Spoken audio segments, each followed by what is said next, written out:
Bonjour à toutes et à tous, je suis très heureuse de vous retrouver pour cette nouvelle édition de Business Africa, votre magazine de l'économie et de l'entreprise. Et comme vous le savez, aujourd'hui encore 150 $ à gagner en fin d'émission avec le jeu Business Africa, mais tout de suite, voici les titres. La mobilité électrique arrive à grands pas en Afrique. Nairobi ainsi que Kigali ont ouvert la porte aux voitures et motos électriques et l'Afrique centrale suit le mouvement. La mobilité électrique aujourd'hui, c'est le futur. C'est le futur dans le monde entier. Il y a même des pays où, si vous voulez, la législation dit qu'à partir de 2023, 2025, 2035, il y aura l'interdiction à des véhicules qui sont très polluants. Des solutions de business pour les femmes par les femmes. C'est le pari gagnant de Patricia Nzolantima à Kinshasa. Les 3 dernières années, nous nous étions focalisés au transport corporate. Mais maintenant, nous voulons mettre sur le marché une logistique et une infrastructure qui va permettre à toutes les couches sociales de se retrouver. Moins d'arrosage, moins d'insectes nuisibles et plus de fruits et légumes frais. C'est la promesse de la culture en serre en Somalie.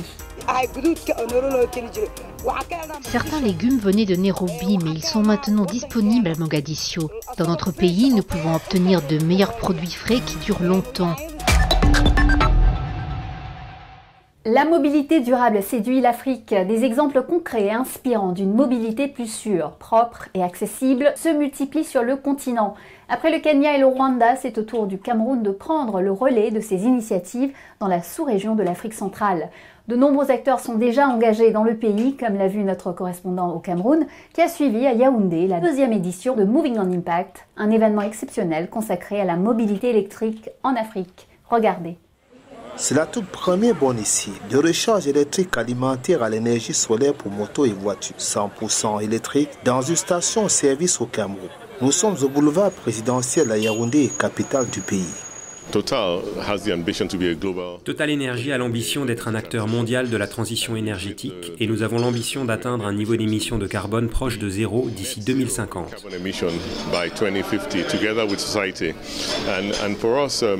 Et pour ce faire, nous devons avoir le mix énergétique qui nous permet d'y arriver. L'électricité sera l'un des éléments clés de notre mix énergétique en 2050. Nous prévoyons que 50% de notre portefeuille sera constitué d'électricité provenant de sources renouvelables, éoliennes et solaires. En Europe, qui est plus avancée en ce qui concerne la mobilité électrique, et où nous pouvons voir que Total Energy est un acteur très actif, en Afrique, par contre, la mobilité électrique est un phénomène qui ne fait que commencer. Nous voulons être un pionnier dans ce domaine. Le lancement de cette première infrastructure de recharge et l'arrivée dès 2014 des premiers véhicules électriques dans les transports en commun au Cameroun ont été salués par des acteurs privés et publics.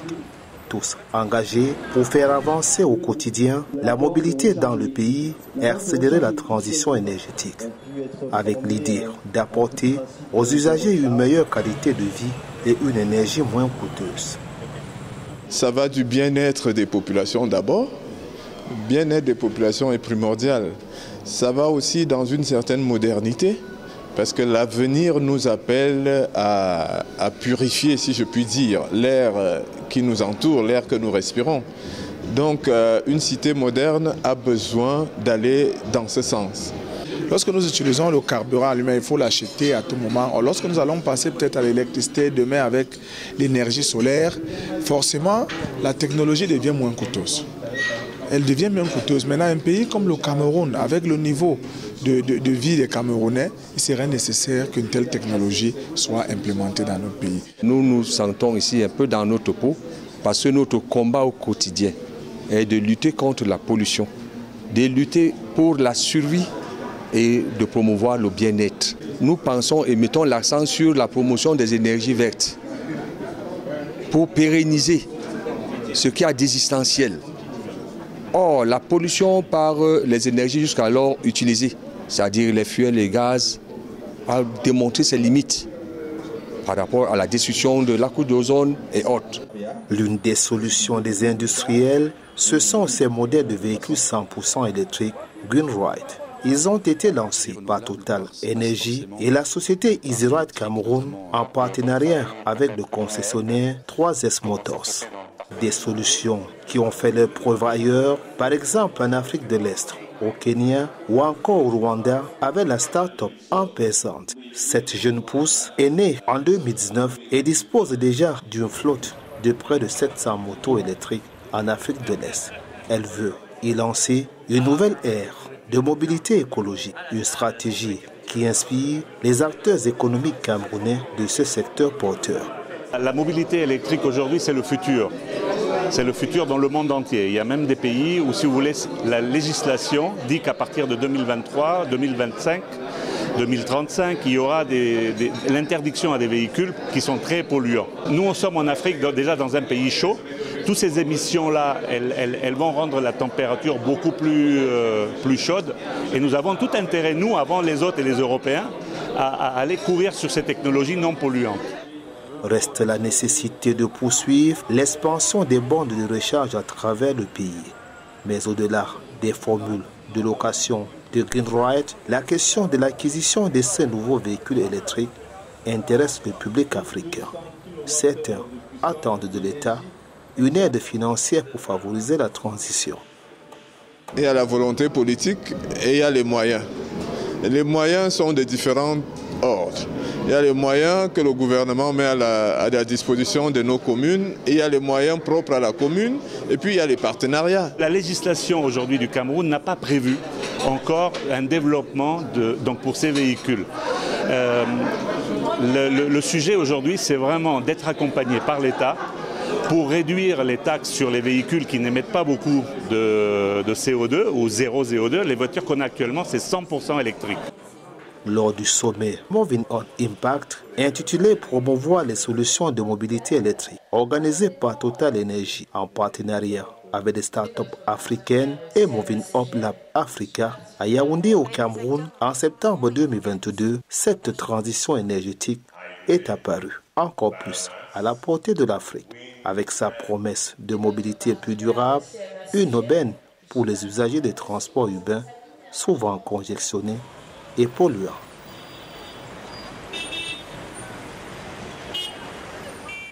Et ces mototaxis que vous empruntez tous les jours, on en compte plus de 5 millions en Afrique. C'est pour servir ce marché porteur que la société Ampersand a lancé au Kenya en 2019 une vingtaine de e-motos qui émettent 75% de carbone en moins que les motos classiques. Ces motos électriques sont maintenant des centaines à Nairobi et Kigali. Notre correspondant sur place a rencontré Brady Grimes, responsable des opérations d'Ampersand. Pour en savoir plus, écoutez. Bonjour Brady Grimes. Quelles solutions proposez-vous aux conducteurs de mototaxis africains? Nous avons développé une solution pour qu'ils puissent passer au tout électrique. Cette solution comprend donc une moto à prix abordable, en gardant les prix équivalents avec les motos traditionnelles, une batterie fiable et rechargeable, et un réseau d'échange de batteries très innovant.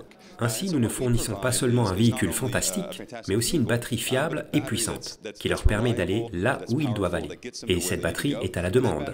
Nous proposons donc un réseau de stations d'échange de batteries au Kenya et autour de Nairobi, qui fournissent des batteries là où elles sont le plus nécessaires, et juste à temps prêtes pour utilisation. Car pour un conducteur, le temps c'est de l'argent, et ils n'ont pas le temps d'attendre la recharge. Et donc, nous offrons cette batterie à la demande. L'accès à l'électricité est-il un obstacle? De toute évidence, la disponibilité de l'électricité est un défi partout. Il faut donc s'assurer que le courant est là pour les clients. Et donc là où le réseau fait défaut, nous pouvons toujours travailler avec le solaire. Mais je pense que c'est plus une question d'éducation. Et donc nous offrons un produit fiable, adapté au contexte, comme je l'ai dit. Et donc en regardant le marketing de bout en bout, ce produit ici est juste une sorte de produit de sensibilisation. Vous savez, parler des véhicules électriques dans un marché qui n'en a jamais entendu parler, nous ne sommes pas habitués à ça. Et c'est toujours un défi. Malgré tout, beaucoup de demandes pour votre produit. Nous avons un produit sur lequel nous travaillons depuis des années maintenant et qui est prêt à être utilisé. Nous avons une base de clients qui grandit. Et donc, par chance, c'est en quelque sorte le bon produit, au bon moment. Nos défis viennent vraiment de l'alimentation de cette croissance. Encore une fois, avoir cette liste d'attente de plus de 8000 clients au Rwanda, vous savez, fournir une moto à chacun d'entre eux, c'est une très grande tâche pour une jeune entreprise comme la nôtre. Et donc je pense que nous cherchons des capitaux, des moyens pour alimenter la croissance de notre réseau de stations, de notre réseau de batteries, de notre stock de motos. Je pense que c'est la prochaine grande étape pour nous. On en parle dans le monde entier, la faillite de la plateforme de crypto-monnaie FTX fait des vagues dans de nombreux pays, y compris sur le continent africain. Parmi les victimes, la start-up de crypto-monnaie nigériane Nestcoin qui pourrait avoir perdu tous ses actifs liquides dans l'effondrement de FTX. Yele Bademosi, PDG de Nestcoin, a annoncé des licenciements de son personnel. D'autres startups africaines soutenues par FTX pourraient aussi être affectées. C'est par exemple le cas de la solution de paiement ChipperCash, de la plateforme crypto sud-africaine Valère ou encore de la startup congolaise Jambo.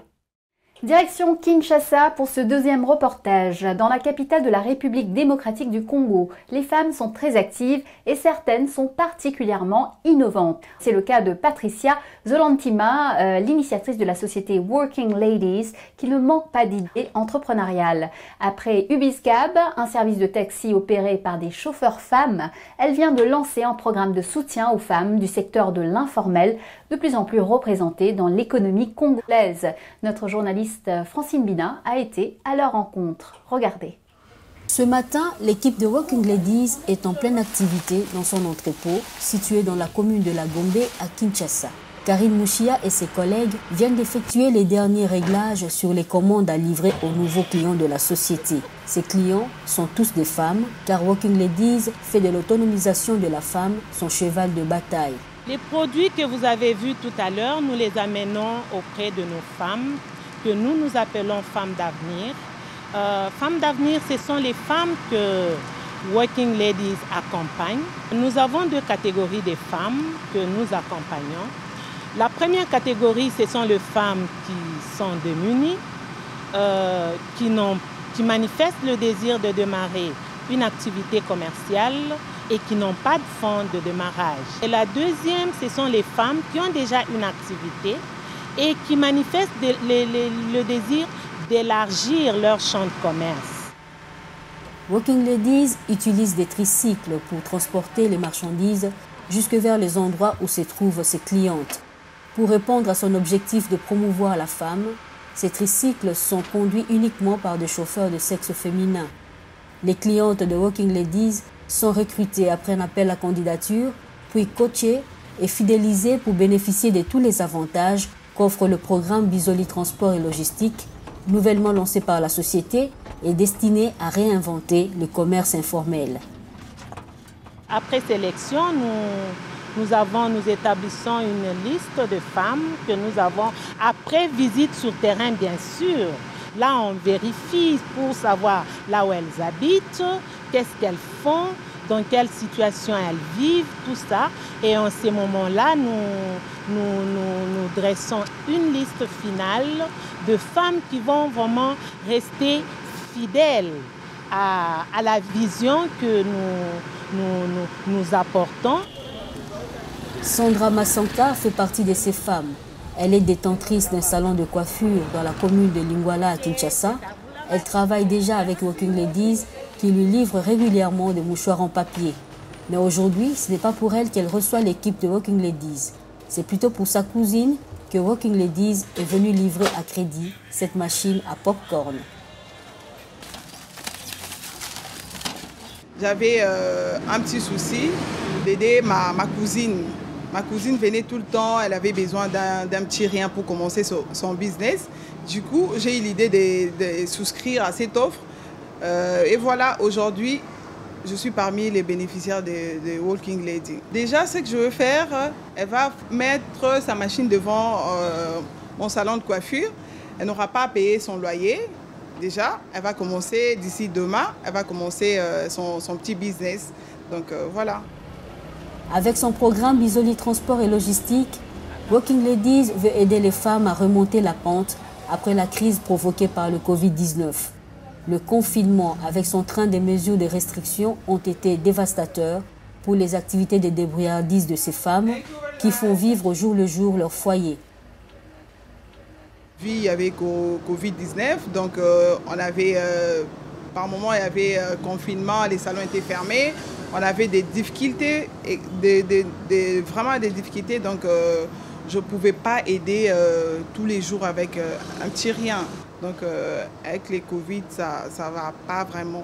La Covid, ça a été vraiment une période très difficile pour tout le monde. On avait un nombre important de femmes qu'on accompagnait, mais beaucoup sont tombées avec la Covid parce que elles ont vu leurs activités baisser, tomber. Elles ne savaient plus où s'approvisionner, elles ne savaient plus comment vendre.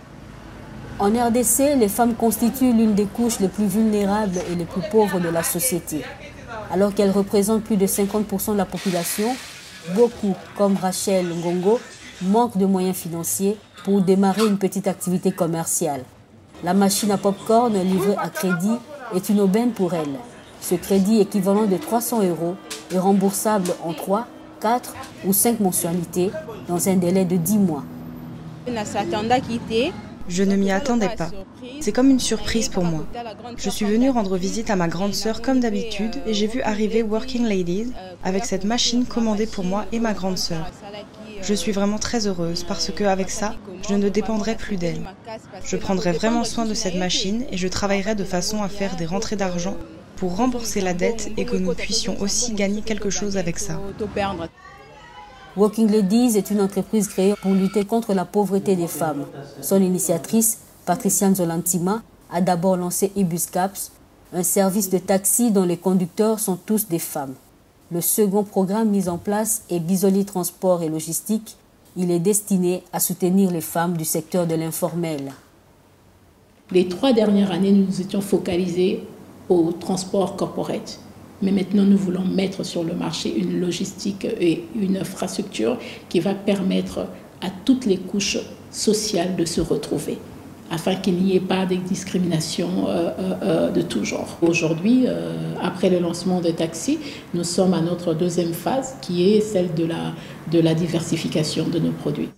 Femme entrepreneur et pleine d'ambition, Patricia Nzolantima rêve de changer d'ici 2022 le quotidien de 10 000 femmes congolaises par la formation et l'accompagnement afin de leur donner la place qu'elles méritent dans la société.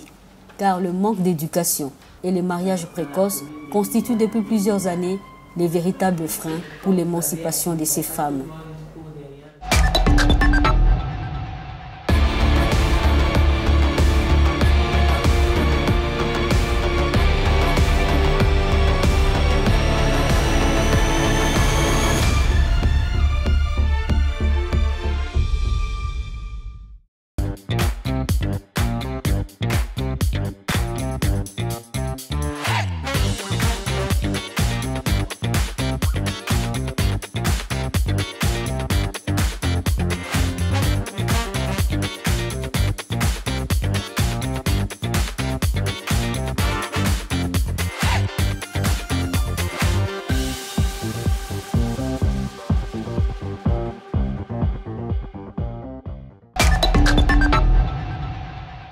Bienvenue dans la deuxième partie de notre émission. La COP27 est achevée à l'aube dimanche 20 novembre à Sharm el-Sheikh en Égypte. Après des discussions longues et difficiles, un accord a finalement été conclu. Il établit pour la première fois le principe de la responsabilité des pays riches dans la dégradation du climat et d'un mécanisme de compensation pour aider les nations les plus pauvres à faire face à ces impacts.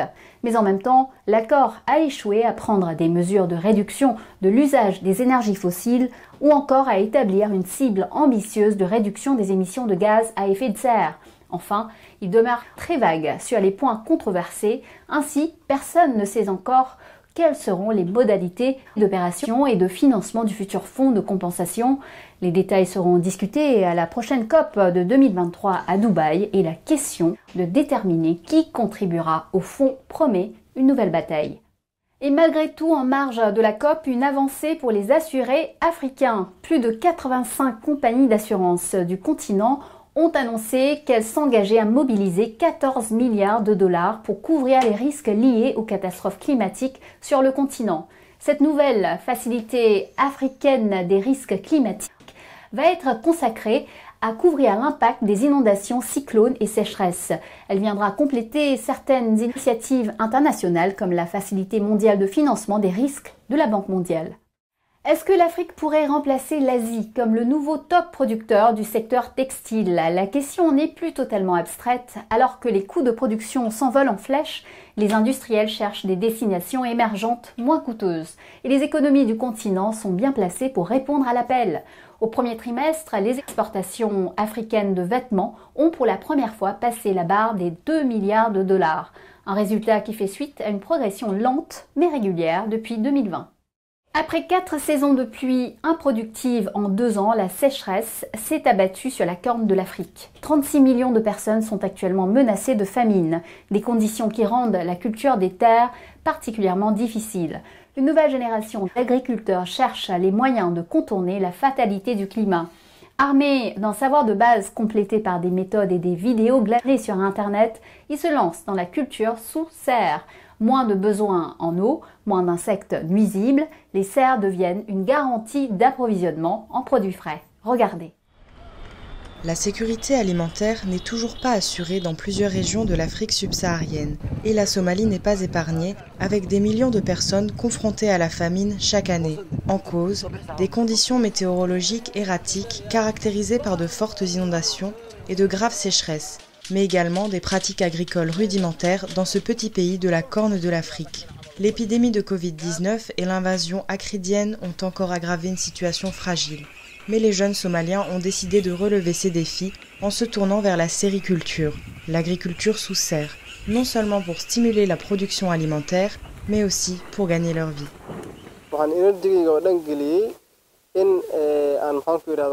J'ai investi toute mon énergie et lancé ce projet dans le pays pour permettre à mon peuple de profiter de la sériculture, l'agriculture sous serre.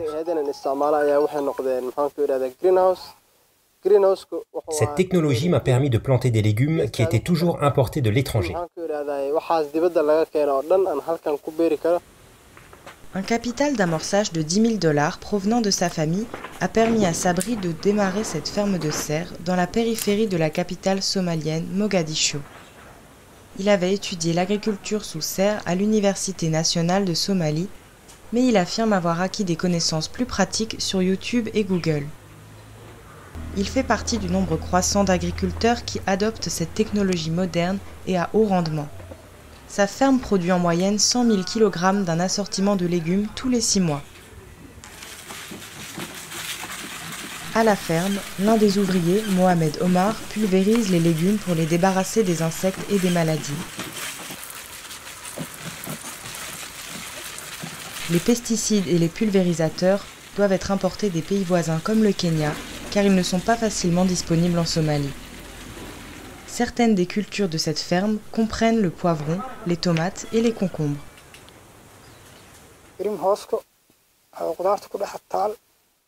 La serre sera une meilleure option pour nous à l'avenir,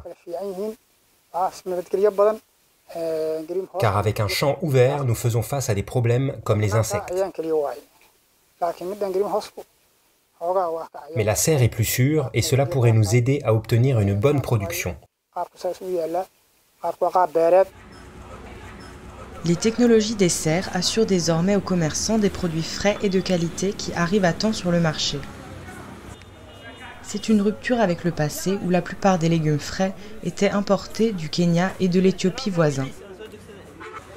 1 kg de tomates se vend 1,2 $, au même prix que celles qui sont importées. Mais les produits locaux se vendent rapidement car ils sont frais et non abîmés. Certains légumes venaient de Nairobi, mais ils sont maintenant disponibles à Mogadiscio. Dans notre pays, nous pouvons obtenir de meilleurs produits frais qui durent longtemps. Même les variétés de tomates italiennes sont devenues locales et nous pouvons nous les procurer dans notre pays. Des légumes propres, sans terre et non endommagés proviennent de la sériculture dans tout le pays. Les tomates étaient autrefois importées d'Éthiopie par voie terrestre et elles arrivaient très endommagées. Mais nous les produisons maintenant et elles sont fraîches. Quant aux tomates du Kenya, elles arrivaient via l'aéroport, endommagées et avec des frais coûteux. Maintenant, nous n'avons plus à faire face à ces problèmes. Nous les cultivons localement et vous pouvez les commander et les recevoir tout de suite.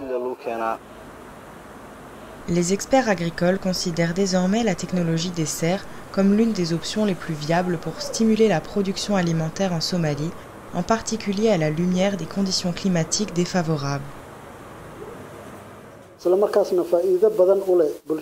Ce secteur est important pour nous, en particulier pour les agriculteurs qui peuvent désormais produire des légumes à chaque saison. Dans le pays, et particulièrement dans la capitale Mogadiscio, nous avions vu la production de tomates stopper net, ce qui avait provoqué une hausse du prix du kilo, et les populations les plus vulnérables n'ont pas pu s'en procurer. Donc l'idée de la sériculture est préférable pour produire suffisamment. Avec plus de la moitié de la population confrontée chaque année à de graves pénuries alimentaires, la Somalie fait partie des pays les plus touchés par l'insécurité alimentaire au monde. Cependant, des initiatives telles que la sériculture et l'utilisation de ces technologies des serres pourraient grandement contribuer à atténuer ces pénuries alimentaires persistantes dans le pays. Voilà, c'est le moment de récompenser les fidèles de Business Africa. À vous de répondre aux questions qui suivent. Si vous êtes tirés au sort parmi celles et ceux qui auront donné les bonnes réponses, vous gagnerez 150 $. Il s'agit du jeu numéro 590, tous à vos crayons. Écoutez bien les 2 questions qui suivent et bonne chance à vous. Première question. Quand sont arrivés les véhicules électriques dans les transports en commun du Cameroun? En 2014, en 2016 ou en 2020? Deuxième question. Qui sont les clients de Working Ladies? Des hommes et des femmes ou des femmes? Vous connaissez les réponses, vous pouvez participer dès maintenant en allant sur notre page replay, répondez aux questions, remplissez bien votre formulaire et bonne chance à vous. Surtout, n'oubliez pas d'indiquer vos coordonnées, nos adresses, téléphone, mail et les réponses bien sûr. Le gagnant recevra 150 $. Rendez-vous sur notre site africaonair.com à la page replay pour les modalités. Félicitations, vous avez donné les bonnes réponses de notre émission numéro 589. Le nom de notre gagnant s'affiche à l'écran. Petit rappel. Première question. Où s'est tenue la 2e édition de la Semaine de la francophonie scientifique? Réponse, le Caire. Deuxième question. Où se trouve le hub blockchain du Nigeria? Réponse, Abuja. Voilà, Business Africa, c'est fini pour aujourd'hui. Je vous retrouve la semaine prochaine, même chaîne, même heure, pour Initiative Africa. Je recevrai le président du Centre africain de recherche en intelligence artificielle, Eric Armel Numba. En attendant, vous pouvez revoir cette émission sur notre site africaonair.com et nous suivre sur nos réseaux sociaux. N'hésitez pas à liker, partager et commenter en utilisant le hashtag Business Africa. Prenez soin de vous et à la semaine prochaine.